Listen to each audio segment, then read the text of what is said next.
Hello everyone, welcome back. मैं Joginder Kumar. In this video, we talk about the types of enzyme. That's a important aspect for your NEET exam. So we detail here the types of enzyme.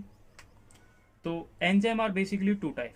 Enzyme के बारे में आपको याद रखना है कि enzyme कितने टाइप के पढ़ेंगे आप यहाँ पे.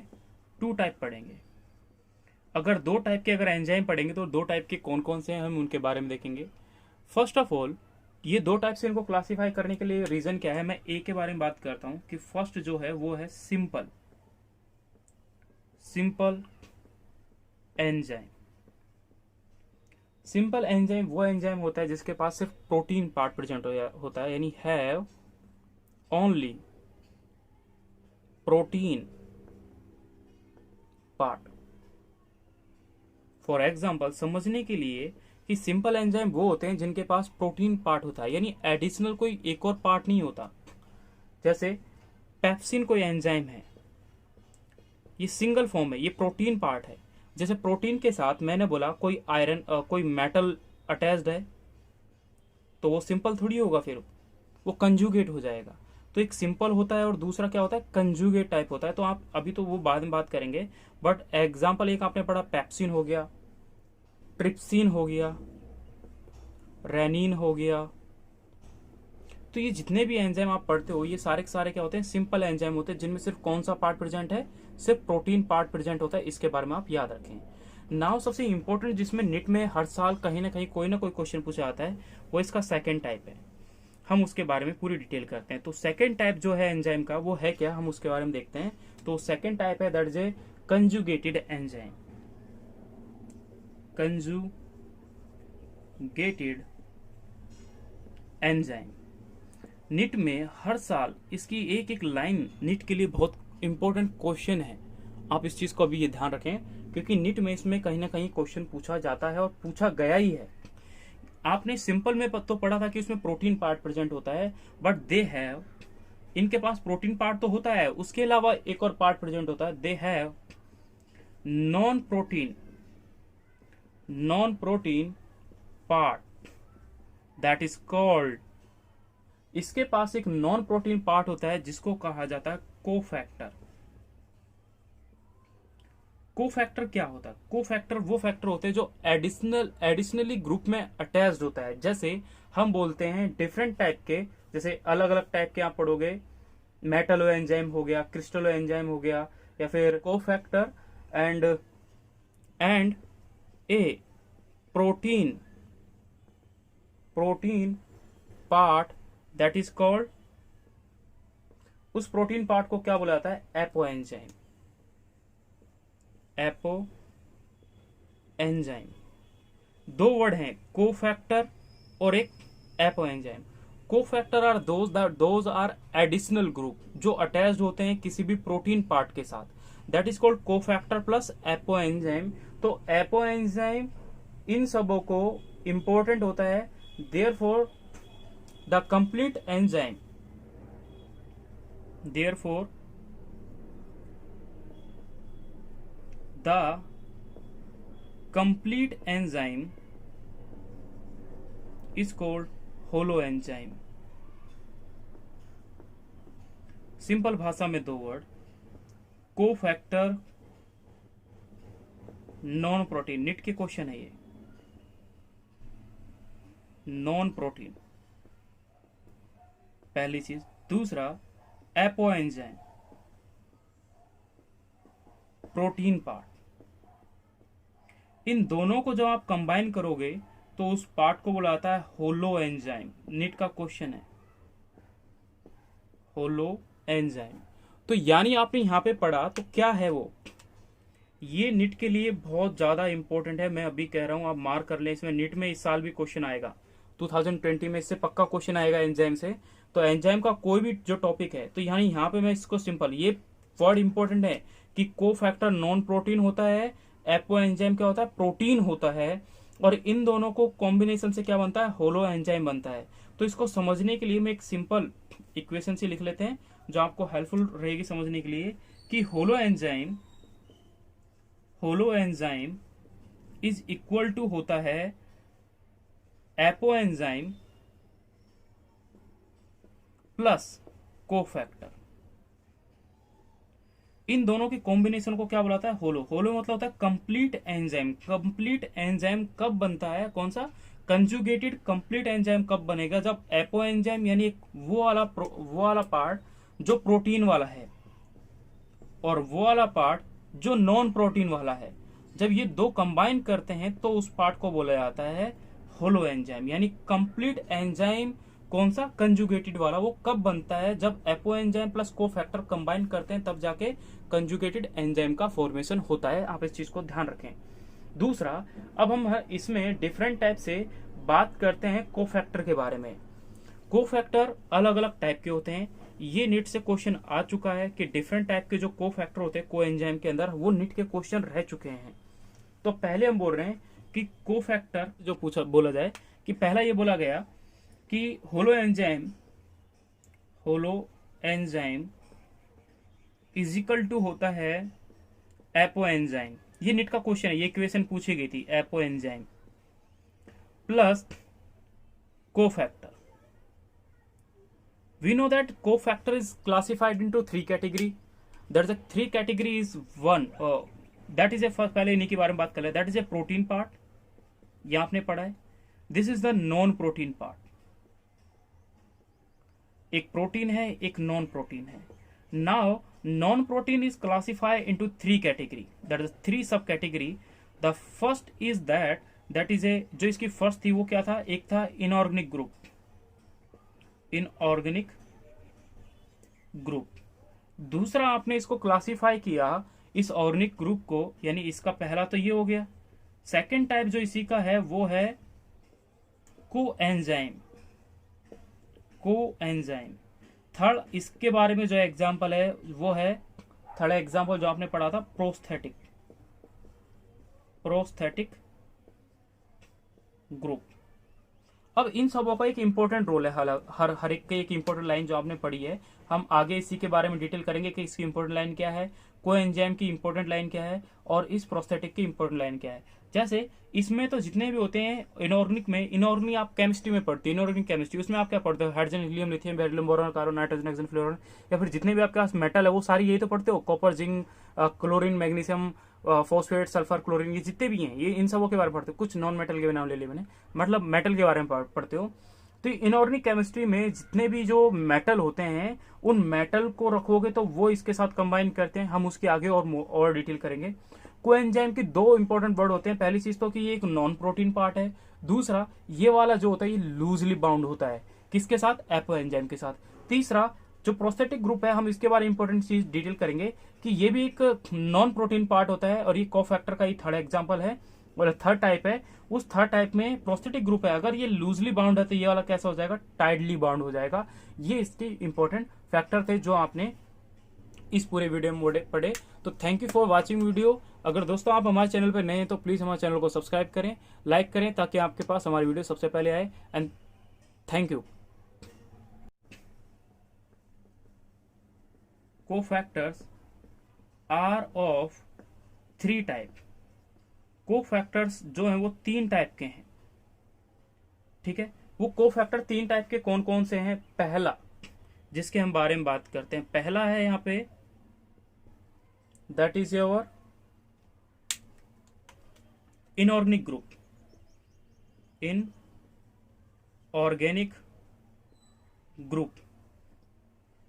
इनऑर्गेनिक ग्रुप में क्या आएगा? वही आपके zinc, nickel, chlorine, manganese, Ming, ये जितने भी एलिमेंट होते हैं वो सारे इनऑर्गेनिक में तो आते हैं। तो इनऑर्गेनिक ग्रुप जो होगा वो एक कोफैक्टर का ग्रुप है। दूसरा, हम बात करते हैं कोएंजाइम के बारे में, कोएंजाइम्स। थर्ड की बात करते हैं प्रोस्थेटिक। ठीक है, तो एक पढ़ा आपने इनऑर्गेनिक, दूसरा पढ़ा कोएंजाइम और थर्ड पढ़ रहे हो प्रोस्थेटिक ग्रुप। तो इन सबों का एक अलग अलग इंपॉर्टेंट रोल होता है इन दी कंजुगेटेड एंजाइम। ये किस किस टाइप के होते हैं तो हम एक एक के बारे में डिटेल करते हैं। फर्स्ट हम डिटेल करेंगे इनऑर्गेनिक ग्रुप के बारे में। तो कोफैक्टर का पहला टाइप है इनऑर्गेनिक ग्रुप। कोफैक्टर का पहला टाइप है इनऑर्गेनिक ग्रुप।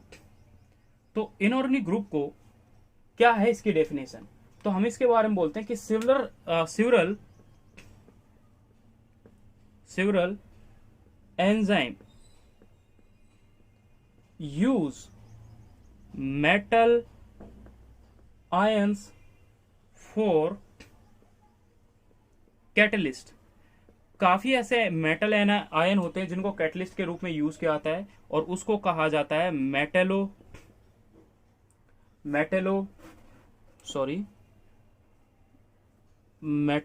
एंजाइम। उनको क्या बोला जाता है? मेटेलो एंजाइम्स बोला जाता है। ये आपको याद रखना है।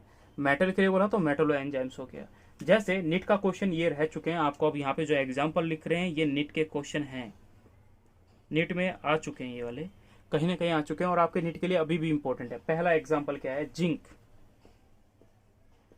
इन कार्बोक्सी पेप्टिडेज।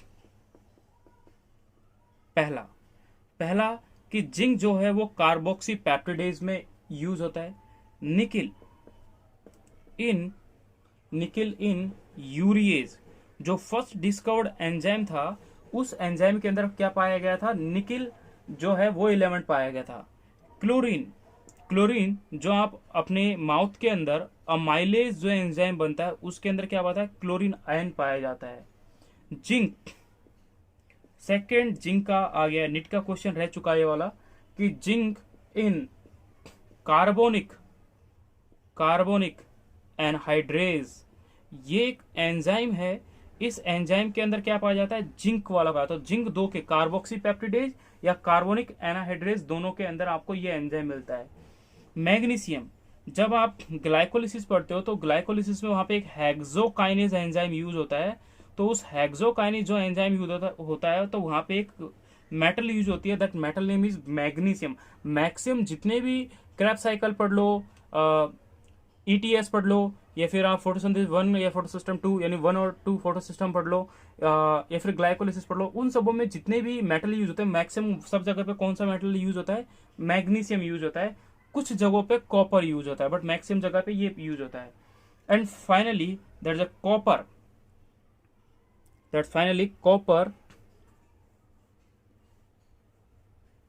जो है वो किसके लिए है? Copper in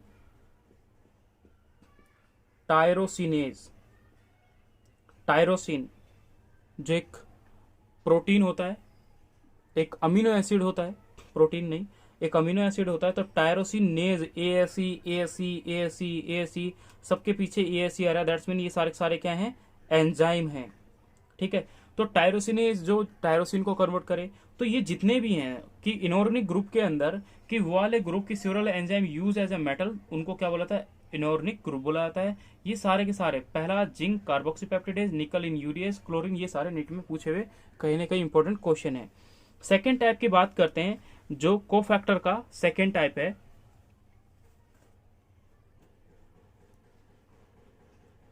now second type is B, that is a coenzyme. Cofactor का सेकेंड टाइप है, that is a coenzyme. Coenzyme क्या होते हैं? these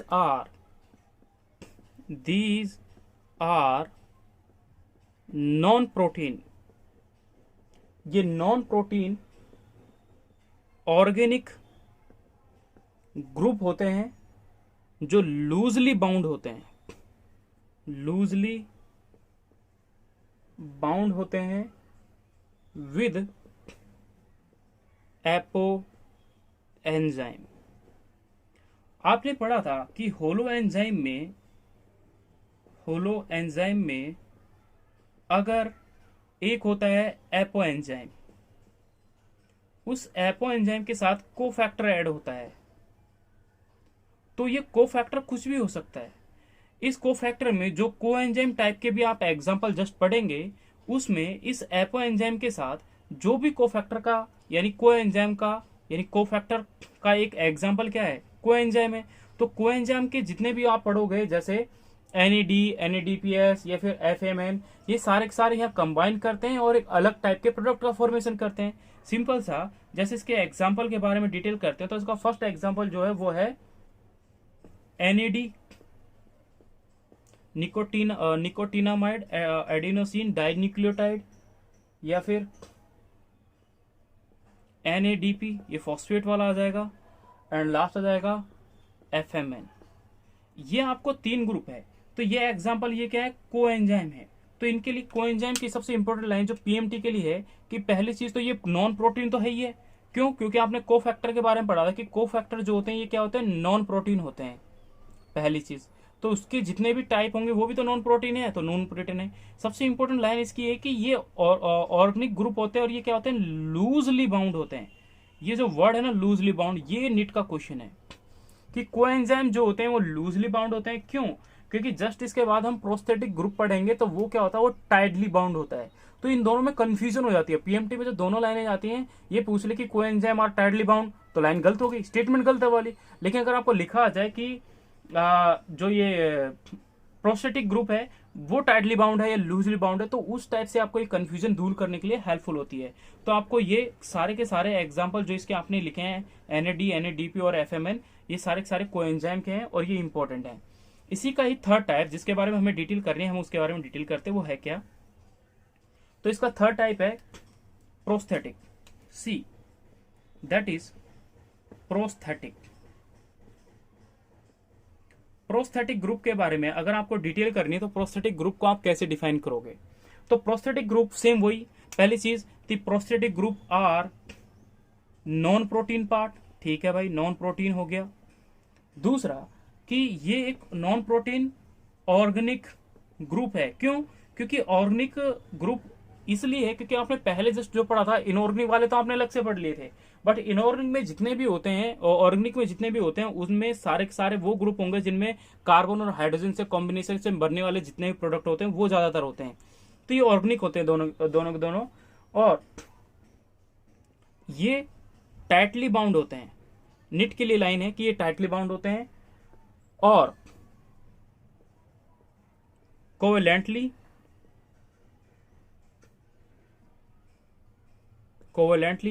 bound with apoenzyme. Covalently bound करते हैं किसके साथ, एपोएंजाइम। फॉर एग्जांपल समझने के लिए, जैसे हिम कंपाउंड है हीमोग्लोबिन का, इन कैटालेज एंड परऑक्सीडेज। निट के लिए क्वेश्चन है, ये एम्स में आया क्वेश्चन है, निट के लिए नहीं, ये एम्स में आया हुआ क्वेश्चन है। सन याद नहीं है, मतलब अभी की रिसेंट 3 साल के अंडर की समझ लो, 3 ईयर के अंडर में ये क्वेश्चन आया हुआ है।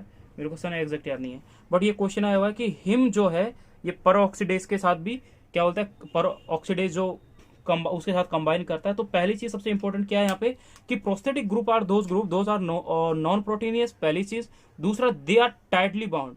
जस्ट इससे पहले आपने जो ग्रुप के बारे में पढ़ा था कोएंजाइम के बारे में, वो कैसे थे, लूजली बाउंड थे, और ये वाले जो ग्रुप है वो कैसे हैं, टाइटली बाउंड है। तो इस चीज को आपको याद रखना है। फिर से हम पढ़ रहे हैं, पहला एंजाइम आपने ये पढ़ा, सेकंड एक और एग्जांपल पढ़ रहे हैं, that is biotin. Biotin in carboxylase NCERT का एग्जांपल है। ये बायोटीन एक्चुअली है क्या, तो आपको पता है ना, ये विटामिन है, विटामिन है। NCERT की लाइन पढ़ना इस चीज के लिए, NCERT की लाइन पढ़ना, वो NCERT की लाइन निट के लिए, निट में आ चुकी है, ये वाली लाइन निट में पूछी जा चुकी है वाली क्वेश्चन, ठीक है। तो आप इस चीज के लिए इसको ये एग्जांपल है कि बायोटीन इन कार्बोक्सिलेज, या फिर मैंने बोला vitamin in carboxylase, it is an example of prosthetic group. Okay, तो ये निट का क्वेश्चन था, इस चीज के बारे में याद रखें। एंड एक और थर्ड इसका एग्जांपल है, that is a pyridoxal phosphate in trans एमिनेज,